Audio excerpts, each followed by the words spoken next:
This is my MR1. I got this from a good buddy of mine. His name is Joe. He's actually, I traded him this paintball gun for PSP and some other good stuff. A couple games, a couple movies.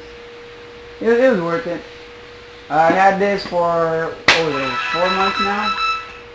And it's pretty much probably when I started my team. The hard part about the team was coming up with a name. So many names are just boggling through my head. It was just like, let's try Team Fire, or Team Spitfire, or whatever team, or Happy Crew, or, you know. All these names just kept popping up, and like, you know, I was like, well, I gotta come up with something, you know, that's my own original. So I came up with the Guardians. This thing is actually, I wouldn't say it's won me any matches because I haven't used it in any matches yet, but it's actually gotten me a headshot, a neck shot, a mask shot, right in the face, like right in, almost dead center. And with this one, I shot my second in command, or was it the face? Or was it the side? Yeah, it was the face. Yeah. This thing actually has some good power to it. It has a small kick, not really like a jerk kick, but I'm actually going to soon replace this barrel.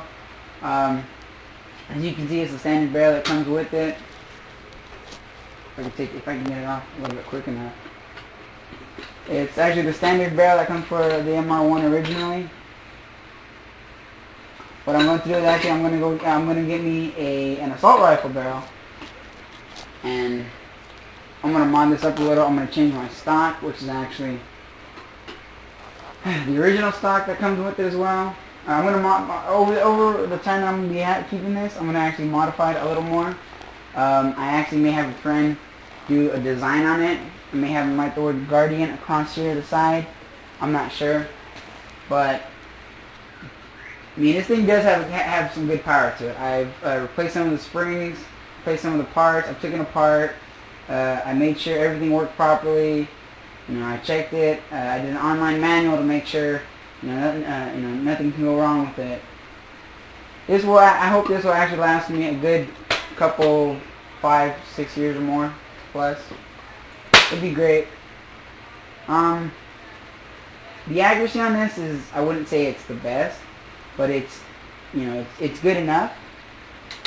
The only thing that probably gets in my way sometimes is this part, but I never use it for aim. What I mainly aim is I go by my vision, my peripherals. So as I'm looking at the barrel, I look and I go by a good estimated guess, which is usually within the 90% range accuracy.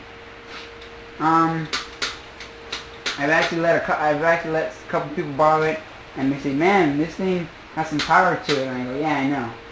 I've modified it a little to where it gives some real hurt." I've actually gotten shot with it, which hurts more than anything.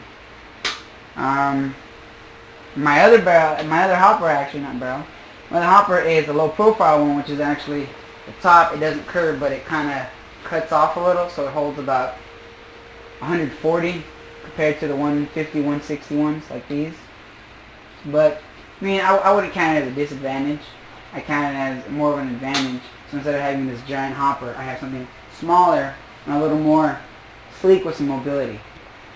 My accuracy with it is pretty good. You know, I can get on target a lot, pretty much like 99.9% of the time. There's that 1% that there will be a factor in the way, which would be either wind or it'll be, you know, another object standing around it. I mean, I don't find things difficult to get around. I use that to my advantage as well. I'm actually a more tactical type of person. So every little thing that factors in to when I play, I use that to my advantage as best as I can.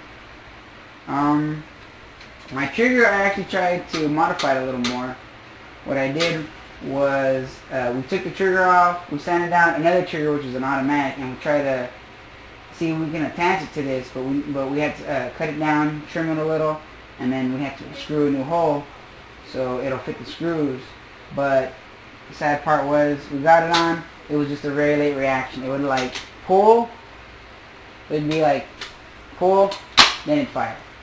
So we just stuck with the original. What I'm actually going to be doing soon is I'm going to be looking online for some new triggers. Probably going to sell maybe my bike, which is my Diamondback. Sell that for some money if anybody's looking for a Diamondback with a white walled rim tire and like the original standard tire. My bike has been through hell, but I'll probably trade that for you know, $100 maybe, or for possibly you know, some kits, this marker. That's pretty much it.